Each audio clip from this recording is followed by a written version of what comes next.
I have said, and you may have heard me say, that what you think about you bring about. We all have tendencies and habitually respond to stimuli in ways that do not serve us sometimes. Frustration, irritation are just two of the ways in which we do this. With just the right stimuli, any of us can do that. I have chosen not to do that. I refuse to be triggered. Who hasn't heard the quote, "You can't control what happens to you, but you can control your response to it"? I'm sure that we all have. Let me tell you what I mean. I'm a deacon at Calvary Christian Center. It's a nice church, and as such, I'm responsible for securing the church at the end of the day, a long Sunday. That entails a process with multiple steps. It begins with me reaching into my pocket and taking out a key, unlocking a door and going to a box with a combination lock that has the rest of the keys in it. After unlocking that combination locked box, I retrieve a large key ring. These keys lock and unlock many of the doors in the compound. And finally, I go to another building, enter the alarm code, and secure it. And as I said, all that's complicated by that box containing the keys that require a combination to open. The final step occurs as I lock the gate, leaving the compound, drive home. And I had completed the final step this night, and I'm sitting in my car. I turned on the ignition, and I was ready to go home.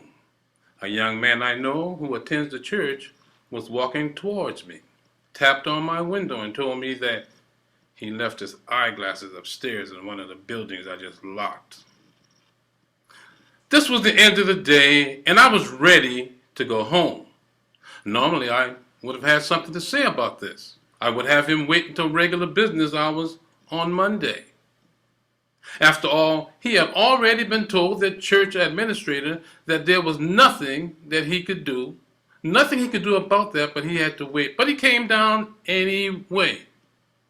Anyway, I turned off my car, went to the key box, but before I went to the key box, I unlocked the door leading to the room where the key box was. I went to the key box, unlocked it, took out the key to the building where his glasses were, and coded the alarm system off in the building that I was in. I then went to the building where his glasses were, unlocked the door, disengaged the alarm, and gave him access to where his glasses were located.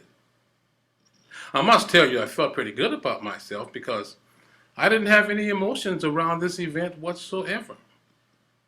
In fact, I thought to myself, whatever good is going to come out of this is not clear to me now, but it's been brought to me, so I'm going to accept it. It's at this point that I started to think about what some people tell me every now and then. They tell me that as a human being, you have to have certain emotions, and that when things upset you, you have to respond or react. This, I believe, is patently untrue. So after he got what he needed, I went back to the room where the key box is. Of course, I coded it out and set the alarm in the building that I was in. I went to the other building and put the key back in the key box and set the alarm on that building, and I was about to leave. I actually was sitting down in my car to write this speech that you are listening to now because I felt that there was a story here somewhere. Just as I did, a car was turning into the gate that I was about to lock, and the young man there told me that his girlfriend left her telephone upstairs in the same room where the other guy left his glasses.